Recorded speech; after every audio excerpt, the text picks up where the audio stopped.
जी, अस्सलाम वालेकुम my dear students. मेरा नाम है फ़ाइक अहमद और आप देख रहे हैं मेरा यूट्यूब चैनल। आप आज क्वेश्चन करेंगे मेरे साथ 3 का ए पार्ट। अब इस क्वेश्चन के अंदर हम देखें तो कह रहा है कि for a set of 22 pairs of observations, हमारे पास जो टोटल वैल्यूज़ पेयर्स हैं ऑब्जर्वेशंस हैं वो 22 हैं। ठीक है, इसमें हमें उसने दे दिया हुआ है सम एक्स 983। ठीक है, सम वाई भी उसने दे दिया हुआ है 409। सम एक्स स्क्वेयर की वैल्यू भी उसने दे दी है हमें 61339। इसी तरह सम वाई स्क्वेयर हमें दे दिया उसने 8475 और सम एक्स वाई उसने दे दिया है 15811। और नीचे में बता रहा है कि find the product moment correlation coefficient for the data. ठीक है, तो हमने इस गिवन डेटा को यूज़ करते हुए हमारा जो आर है यानी कि कोरिलेशन कोफिशिएंट होता है, जिसको हम प्रोडक्ट मोमेंट कोरिलेशन कोफिशिएंट भी कहते हैं, ठीक है, सिंपल लीनियर कोरिलेशन भी कहते हैं, ये हमने फाइंड करना है। और ये नीचे ब्रैकेट पे इसका आंसर दिया हुआ है। पेपर में आपको जस्ट क्वेश्चन दिया जाएगा, आंसर नहीं दिया जाएगा। अभी फ़िलहाल बुक पे हमने ये टैली करने के लिए उन्होंने हमारी आसानी के लिए आंसर साथ साथ दिए हुए हैं क्वेश्चन के। तो चलें अब हम इसी डाटा को गिवन डाटा को 3 के ए का जो हमारे पास डेटा है इसको यूज़ करते हैं और कोरिलेशन फाइंड करते हैं। तो चलें रजिस्टर पे क्वेश्चन को वीडियो को जो है वो पूरा देखिएगा, क्वेश्चन को पूरा समझिएगा, फिर उसके बाद खुद प्रैक्टिस कीजिएगा। जी स्टूडेंट्स, तो सॉल्यूशन हम करते हैं और इन गिवन वैल्यूज़ को जो कि क्वेश्चन में हमें दी गई थी उनको यूज़ करेंगे और हम कोरिलेशन फाइंड करेंगे। ठीक है, कोरिलेशन कोएफिशिएंट उसने कहा है कि इसका कैलकुलेट करें आप। और अब आप देखें डाटा हमारे पास जो दिया गया है इसमें n है हमारे पास जो कि 22 पेयर्स हैं, सम x है, सम y है। ठीक है, ये सारी चीज़ें हैं। तो हम डाटा के अकॉर्डिंगली ही फार्मूला यूज़ करेंगे। जिस फार्मूला में सम x, सम y, सम x स्क्वेयर और ये सम एक्स वाई या सम y के सारी चीज़ें आएँ, जिन सारी चीज़ों को पुट कर सके, हम वही फार्मूला यूज़ करेंगे और इसका कोरिलेशन कोएफिशिएंट फाइंड करेंगे। तो ये फार्मूला जो नीचे मैंने लिखा है आपके सामने, ये फार्मूला ही है जो कि इन वैल्यूज़ को यूज़ कर सकते हैं और इस फार्मूला को यूज़ कर सकते हैं और आर यानी कि हम अपना कोरिलेशन कोएफिशिएंट फाइंड कर सकते हैं। जैसे कि आपको पता है कि आर जो होती है ये कोरिलेशन कोएफिशिएंट की शॉर्ट फॉर्म होती है। तो आप आर को जो है ये कोरिलेशन कोएफिशिएंट के लिए यूज़ कर सकते हैं, कोरिलेशन कोएफिशिएंट। तो ये कोरिलेशन कोएफिशिएंट के लिए हम स्मॉल आर यूज़ करते हैं। ठीक है, इसकी अलामत होती है और फार्मूला हम वैल्यूज़ को देखेंगे उसके अकॉर्डिंगली लिखेंगे। आर के भी बहुत से फार्मूलाज हैं। तो काफ़ी स्टूडेंट्स थे माय डियर स्टूडेंट्स, वो पूछते हैं कि सर क्या फार्मूला गिवन होगा। तो फार्मूला कभी भी गिवन नहीं होता। ठीक है, फार्मूला ही तो एक ऐसी चीज़ होती है जिसको हमने यूज़ करके और डाटा को सॉल्व करना होता है। अगर वही गिवन हो जाएगा तो फिर आप तो ईजिली क्वेश्चन कर सकते हैं ना सॉल्व अपना। तो वो आपने बस ये जज करना है कि हमें वैल्यूज़ यानी कि डेटा कौन सा दिया गया है और हमने उस पर फार्मूला कौन सा लगाना है। तो हम इस फार्मूला को देखेंगे, इसमें n है, सम एक्स वाई है, एक्स वाई है। ठीक है, तो चूंकि हमें याद होगा, ज़ुबानी हमारी प्रैक्टिस हुई होगी, तो हमें ऑटोमेटिकली पता डाटा को देखते फ़ौरन पता चल जाएगा कि हमने इस पर ये फार्मूला अप्लाई करना है। तो फार्मूला लिखेंगे पहले और उसके बाद इन वैल्यूज़ को उठाते जाएंगे और फार्मूला के अंदर पुट करते जाएंगे। चलें करते हैं। अब ये स्मॉल n है तो इसकी वैल्यू मेरे पास 22 है ऊपर डाटा में, तो मैं 22 को उठाऊंगा और यहाँ पे लिख दूंगा। ठीक है, तो r का हमारे पास नोटेशन है यहाँ पे। ठीक है, कोरिलेशन कोएफिशिएंट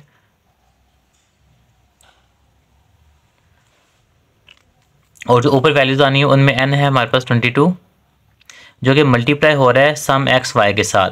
तो मैं ये ब्रैकेट यूज़ करूँगा स्मॉल। ठीक है, और सम एक्स वाई की वैल्यू है 15811 ब्रैकेट क्लोज। ठीक है, ये दोनों वैल्यूज़ लिख ली मैंने, माइनस का साइन फार्मूले का। सम एक्स की वैल्यू मेरे पास ऊपर आ रही है 983 जो कि मल्टीप्लाई हो रही है सम वाई की वैल्यू के साथ और सम वाई की वैल्यू है 409।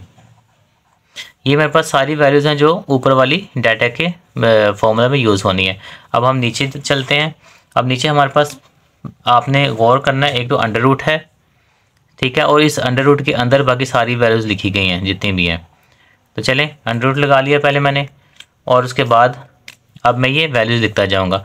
अब देखें n की वैल्यू अगेन पहले ब्रैकेट है तो मैं ब्रैकेट लगा रहा हूँ। ठीक है, उसके बाद इस n को यानी कि 22 आ रहा है n हमारा, ये मल्टीप्लाई हो रहा है सम एक्स स्क्वायर के साथ, और सम एक्स स्क्वायर की वैल्यू ऊपर डाटा में ये दी गई है 61339, ठीक है। और फिर माइनस है, माइनस का साइन यूज़ कर लूँगा मैं यहाँ पे, और सम एक्स की वैल्यू आप देखें, ये सम एक्स है, इसकी वैल्यू है 983, और सम एक्स का फिर स्क्वायर है तो 983 का स्क्वायर, ठीक है। और ब्रैकेट क्लोज हो जाएगी, ये जो बड़ी ब्रैकेट हमने स्टार्ट की थी। इसी तरह सेकंड जो हमारे पास ब्रैकेट है वो स्टार्ट हो जाएगी, उसमें अगेन n आ रहा है 22, लेकिन अब ये 22 किससे मल्टीप्लाई हो रहा है, ये सम वाई स्क्वायर के साथ मल्टीप्लाई हो रहा है। सम वाई स्क्वायर की वैल्यू ऊपर है 8475, तो 8475 माइनस सम वाई, और सम वाई ये आ रहा है ऊपर 409 और फिर है इसका स्क्वायर, क्योंकि सम वाई का स्क्वायर है तो हम 409 का स्क्वायर करेंगे और ब्रैकेट को कर देंगे क्लोज, ठीक है। तो हमारे पास ये सारी चीज़ें अभी तक वैल्यूज़ की फॉर्म में पुट हो गई हैं फॉर्मूला के अंदर। अभी हमने इनको मज़ीद कैलकुलेट करना है। अब हम चलते हैं इसकी मज़ीद कैलकुलेशन करते हैं। अब देखें ऊपर वाला स्टेप है, इसमें हमारे पास 22 मल्टीप्लाई हो रहा है, ठीक है, किसके साथ 15811, तो 22 इंटू 15811 आपका आंसर आ रहा है 347842। इसको यहाँ पे लिखेंगे सिंपल 347842, फिर है माइनस का साइन, और माइनस के बाद 983 को मल्टीप्लाई करेंगे 409 के साथ, ठीक है। 983 मल्टीप्लाई बाय 409,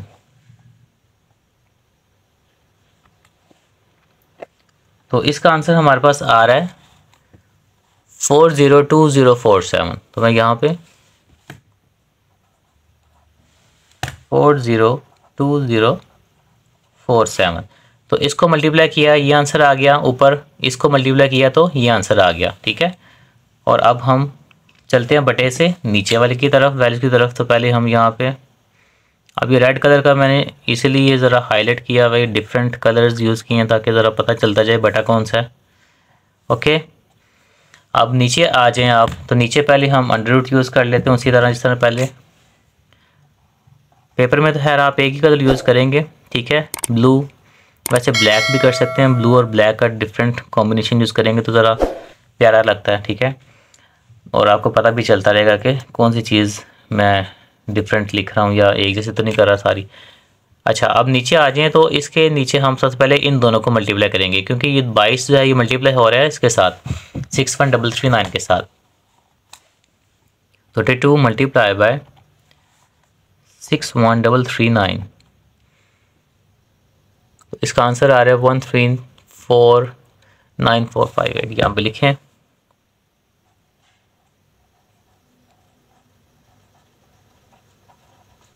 माइनस, ठीक है। अब आगे है 483 का स्क्वायर, सॉरी 983 का स्क्वायर, तो 983 और इसका स्क्वायर, और आंसर आ रहा है हमारे पास 966289, ठीक है। ये आपकी फर्स्ट ब्रैकेट थी अभी तक, इसके अंदर हमने इन दो का किया, इसको मल्टीप्लाई किया तो ये लिख दिया, स्क्वायर किया तो ये लिख दिया। अभी इनको डिफरेंस नहीं लिया, अभी वो बाद में लेते हैं। अब इसी तरह सेकंड ब्रैकेट के अंदर भी ये दोनों चीज़ों को हम करेंगे सॉल्व, और सेकंड ब्रैकेट में देखें 22 मल्टीप्लाई हो रहा है इससे, तो करें 22 मल्टीप्लाई बाय 8475, तो इसका आंसर आ रहा है 186,450 माइनस 409 का स्क्वायर है, तो 409 का स्क्वायर आ रहा है मेरे पास 167 और 281। ठीक है स्टूडेंट्स, इजी हो रहा है ना काम, देखें स्टेप बाय स्टेप।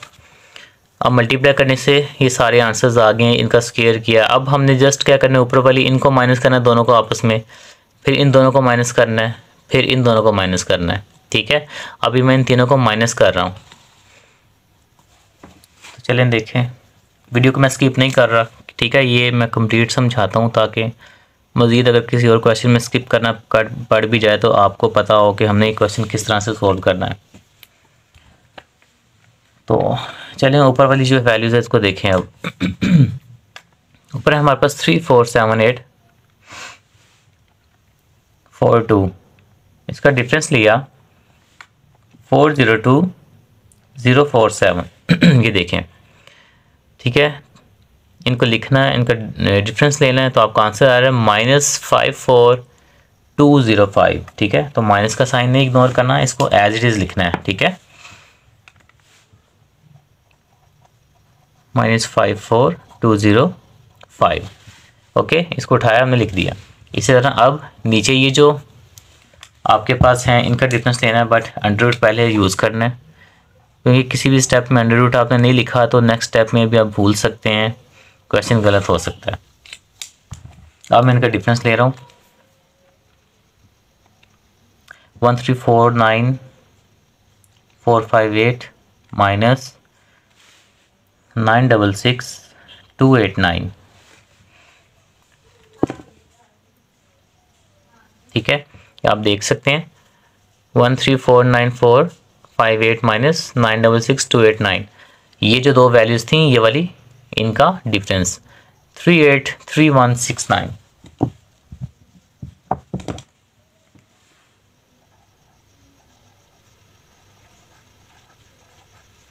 ठीक है, ये हो गया। अब चूंकि ये ब्रैकेट है तो ये ब्रैकेट ही लगानी है आपने। ठीक है, और नेक्स्ट ब्रैकेट के अंदर इनका डिफरेंस आ जाएगा, ये दोनों मल्टीप्लाई हो रही हैं, आप एंड पे जाके करेंगे। ठीक है, तो इनका डिफरेंस ले लिया, अब इनका लेते हैं 186450 माइनस 167281। तो देखें ये इसका आंसर आ रहा है 19169। ठीक है, मज़ीद छोटा हो गया क्वेश्चन, तो अब क्या करेंगे, हम ऊपर वाली जो वैल्यू है इसको मैं एज इट इज़ ही लिख रहा हूँ, -54205। ठीक है, और डिवाइड कर रहा हूँ, इसको डिवाइड करने के बाद अंडर रूट का साइन यूज़ कर रहा हूँ। ठीक है, अब मैं इन दोनों का मल्टीप्लिकेशन यहाँ पे लिखूंगा, इसके नीचे इनको मल्टीप्लाई करके जो आंसर आएगा ना मेरे पास वो मैं यहाँ पे लिखूंगा। तो वो मैं लिखता हूँ आपके सामने 383169 मल्टीप्लाई बाय 19169।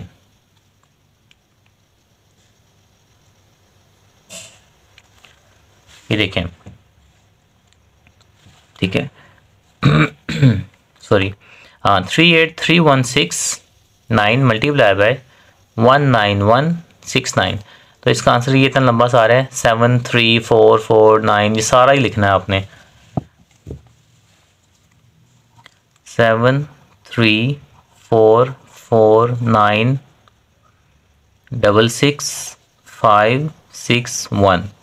ठीक है, अब नेक्स्ट स्टेप पे क्या करेंगे, हम इसका जो नीचे वाली वैल्यू है इसका ले लेंगे अंडर रूट। ठीक है, अंडर रूट कैसे लेंगे, डायरेक्टली देखिए ये हमने फाइंड किया हुआ है ना, तो मैं अंडर रूट का साइन दबाऊंगा, इसी तरह ऐसे ही ये है मेरे पास। ठीक है, ये वाला, इसको मैंने प्रेस किया। ठीक है, आंस का बटन दबाना है इस तरह से, ये वाला।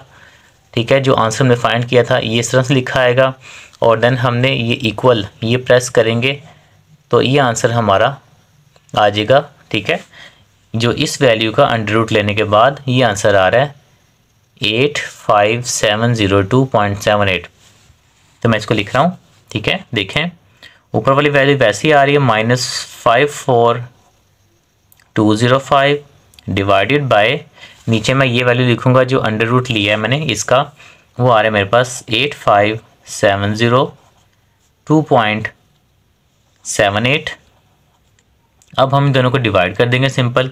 ठीक है, तो 54205 डिवाइडेड बाय दिस, तो इसका आंसर हमारे पास फाइनल आ जाएगा माय डियर स्टूडेंट्स -0.63 3 2। ठीक है, ये देख लें आप। अच्छा, अब आपका क्वेश्चन यहाँ पे हो गया कंप्लीट, ये वाला पार्ट। ये इसका आंसर हमने फाइंड कर लिया आर का। अब कुछ क्वेश्चंस का बच्चों का जो आंसर है वो हो सकता है राउंड कर जाए कहीं ना कहीं पे। मतलब जैसे कि देखें, अभी तक ऊपर पॉइंट में कोई वैल्यू नहीं आ रही है, हम जब चलते आ रहे हैं, यहाँ पे आके पॉइंट में वैल्यू आ गई है। अब कुछ बच्चे क्या करेंगे, 0.7 को ना 0.8 कर देंगे, मतलब आगे 8 है ना तो इसी को राउंड कर देंगे। 5 से बड़ी वैल्यू होती है ना जब कोई, तो पहली वैल्यू को हम एक नंबर बड़ा लिख सकते हैं। तो यहाँ पे 8 करेंगे ना तो हो सकता है यहाँ पे उनका 6 के बाद जो है वो 4 आ जाए, ठीक है, या 2 आ जाए, मतलब वो ऑटोमेटिकली राउंड हो जाए। तो उससे नहीं घबराना आपने, आपका -0.6 आना चाहिए। 6 के बाद 3 नहीं भी आ रहा, अगर 4 आ रहा है, 2 आ रहा है, 1 आ रहा है, तो उससे परेशान नहीं होना। वो इस वैल्यू राउंड होने की वजह से ये राउंड हो जाती है बाज़ दफ़ा, ठीक है। और बात सब कैलकुलेटेड भी होता है, वो हमें सिर्फ 2 डिजिट्स तक आंसर देता है, मतलब 0.63 तक आपको आंसर देगा, आगे देगा ही नहीं। वो सेटिंग इसके अंदर आपकी बाज़ दफ़ा हुई होती है 2 डेसिमल्स तक। तो आपने भी कहना है कि सर का तो 2 भी आ रहा है, मेरा तो 3 तक आ रहा है, तो तब भी नहीं घबराना। तो 0.6 यानी कि आपका आंसर आना चाहिए। अब मेरा यहाँ पे माइनस, ये जो माइनस का साइन है ये हमने लगाना है, बिकॉज कैलकुलेटर पे मैंने पॉजिटिव यूज़ किया ना वैल्यू, तो आंसर पॉजिटिव में दिया है, ठीक है। अगर मैं यहाँ पे माइनस का साइन यूज़ करता तो आंसर के साथ भी माइनस आता। तो खैर ये माइनस में इसका आंसर आ रहा है। तो क्वेश्चन को अगर प्रैक्टिस करेंगे तो समझ आ जाएगी, अगर नहीं समझ आई तो वीडियो को बैक करके दोबारा देखें इस पूरे क्वेश्चन को, ठीक है, आपकी रिवीजन हो जाएगी। फिर इसको ज़ुबानी प्रैक्टिस करें, फॉर्मूला को 5-6 दफ़ा हाथ से लिखें याद करके, ठीक है, और इस क्वेश्चन को ज़ुबानी जो है सॉल्व करें। अब ऐसा क्वेश्चन कोई भी आ जाए आपके सामने तो आप इजीली कर सकते हो। वैल्यूज़ कोई भी हो, n की जगह अगर 10 आ जाए, इसकी जगह अगर 20 आ जाए, तो आपको आता है, आपने फॉर्मूला याद किया हुआ है, उठाना है, पुट करना है, कैलकुलेट करना है और आर फाइंड कर लेना है। ओके हो गया। तो चलें मिलते हैं नेक्स्ट वीडियो में मज़ीद अगले इसके 3 के सेकंड बी पार्ट के साथ। तो अपना ख्याल रखिएगा, दुआ में याद रखिएगा, वीडियो को लाइक एंड शेयर करें, अच्छे अच्छे कमेंट्स करें, ठीक है, और मिलते हैं नेक्स्ट वीडियो में। अपना ख्याल रखिएगा, अल्लाह हाफिज़।